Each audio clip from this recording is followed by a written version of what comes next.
मन मस्त मलंग ड्रामा नाज़रीन सामीन बहुत ही ज्यादा मजेदार धमाकेदार है। इसकी हर एपिसोड एक से बढ़कर एक। रिया कबीर के पास आती है और उसी जगह पे बुलाती है जहां वो उसको पढ़ाने के लिए आया करता था। दोनों की मुलाकात होती है। रिया ने तो कबीर के आरे हाथों ले लिया और साफ साफ कह दिया कि तुम्हें अब बताना ही होगा और फैसला करना ही होगा कि तुमने मेरे साथ चोरी की है या कि सीना चोरी की है, चोरी की है या कि मोहब्बत की है। कबीर रिया की बात सुन के हैरान और परेशान हो जाता है और कहता है मुझे समझ नहीं आती। रिया कबीर से कहेगी समझाती हूँ और तो टोक साफ सुथरा समझाऊंगी अब तुम्हें, और तुम्हें समझना ही होगा अब कबीर, बहुत वक्त हो चुका और बहुत वक्त तुमने मेरा जाया कर दिया। रिया कबीर से कहेगी कि मुझे समझ नहीं आती, आज साफ साफ दो लफ्जों में बता दो, क्या तुमने मुझसे मोहब्बत की है? अगर मोहब्बत की है तो चोरी चोरी क्यों की है? अगर मुझसे मोहब्बत की है तो तुम्हें दुनिया वालों के सामने साफ ऐलान करना होगा, और ना मैं तुमसे आज छुप के मिलूंगी, ना बात करूंगी और ना ही छुप छुप के पढ़ूंगी। रिया ने कबीर से कहा अगर तुम डरते हो तो इसका मतलब है तुम मुझसे मोहब्बत नहीं करते। एक तरफ कबीर और दूसरी चोरी बुज़दिलों की तरह मुझसे मोहब्बत करे, ये मुझे कबूल नहीं। नाज़रीन सामीन, अब रिया ने भी ठान ली है क्योंकि वो अपने दिल के हाथों, मोहब्बत के हाथों हो चुकी है मजबूर। रिया बेचारी की तो घर में भी दाल नहीं गलती क्योंकि उसकी बहन और उसका भाई इसकी मोहब्बत को हर तरीके से कैद कर रखे हैं। रिया ने साफ साफ कबीर से कह दिया अगर तुम मुझसे मोहब्बत करते हो तो अपनी माँ और बाप को भेजो, यानी अपनी भाई और अपनी माँ को भेजो और आके मेरा रिश्ता लेके जाए और इज्जत के साथ मुझे ब्याह के लेके जाओ। और अगर ऐसा नहीं कर सकते तो आज से तेरी मेरी राहें अलग, तेरी मेरी रास्ते जुदा, और ना मैं तुमसे मिलूंगी ना बात करूंगी।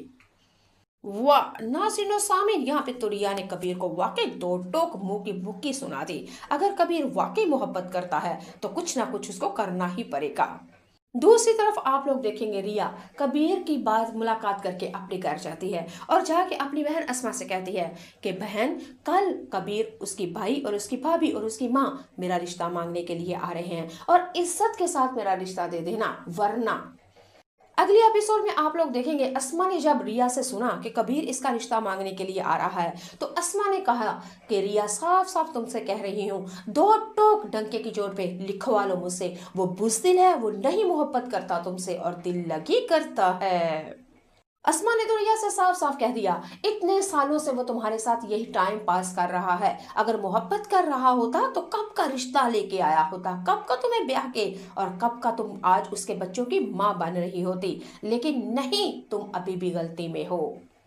रिया ने जब अस्मा की बात सुनी तो एक से दम सोचने पे हो चुकी मजबूर, कहीं खुदा ना खास्ता अस्मा सच्ची ना निकल आए और कबीर अगर मेरा रिश्ता ना लेके आया तो क्या करूंगी मैं। दूसरी तरफ नाज़रीन सामीन, आप लोग देखेंगे अस्मा वाजिद को कॉल करती है और साफ बता देती है कि रिया आज घर में आई थी और रिया ने कहा कि कबीर और उसके घर वाले मेरी बहन रिया का रिश्ता मांगने के लिए आ रहे हैं। और वाजिद ने जब अस्मा की बात सुनी तो आग बगोला हो गया और कहा ये सब कैसे हो सकता है, ऐसा नहीं होना चाहिए, अगर उन दोनों की शादी हो गई तो हम दोनों की शादी कभी भी नहीं हो सकती। अस्मा वाजिद से साफ साफ कहेगी कि मेरे पास कबीर को मारने के लिए कोई हथियार नहीं है, तुम्हारे पास अगर कोई हथियार है तो मुझे भेजो ताकि मैं उसकी जान ले लूं, उसको मार दूं, और उसकी सजा के लिए मैं अपनी मौत के लिए भी तैयार हूं। नाज़रीन सामीन, यहाँ पे तो अस्मा इतनी नफरत करने वाली औरत दिखाई गई है। अस्मा ने पहले एपिसोड में ही आप लोगों ने देखा था निशाने बांधती थी, कब कबीर आए, कब उसकी जान लूं और कब अपनी नफरत को खत्म करूं, कब अपना गुस्सा खत्म करूं। दूसरी तरफ आप लोग देखेंगे कमरे में वफा और मिन्हा दोनों एक दूसरे के साथ बात कर रही होती हैं। कबीर की भाभी यानी कि बारबीना की बहू ने तो साफ अपनी छोटी बहन मिन्हा से कह दिया कि तुम्हारी तो शादी कभी भी कबीर से होने वाली नहीं थी, ये तो अल्लाह भला करे रिया घर में आई और बारबीना को गुस्सा आया और रिया की नफरत में बारबीना ने तुम्हें बहू कबूल कर लिया। वफा फिर मिन्हा से कहेगी कि सजदा शुक्र करो और दो नफल शुक्राने के पढ़ने का आज वक्त आन पहुंचा है, तुम्हारी और मेरी कोशिश कामयाब हो गई और हम दोनों जीत गए। अगले एपिसोड में आप लोग देखेंगे वफा मिन्हा को ट्रिक देती हैं और उसको ऐसी एडवाइस देती है कि अपने कबीर को उंगलियों के ऊपर इस तरह नचा दो कि वो अपनी माँ का भी नाफरमान हो जाए और रिया का तो सोचेगा भी ना। नाज़रीन और सामीन, अगले एपिसोड में आप लोग ये भी देखेंगे, मिन्हा वफा अपनी बड़ी बहन से कहेगी कि मैं कबीर को हर वक्त कोशिश करती रहती हूँ उसके आगे पीछे, और उसके लिए मजे मजे के खाने और उसके लिए सजती संवरती हूँ, लेकिन तुम्हारा तेवर है कि मेरी तरफ देखता ही नहीं। वफा अपनी छोटी बहन मिन्हा से कहेगी कि भाई तुम्हें नहीं पता, मर्द को अपनी उंगलियों को पर नचाना भी एक बहुत बड़ा ट्रिक होता है। अगर तुम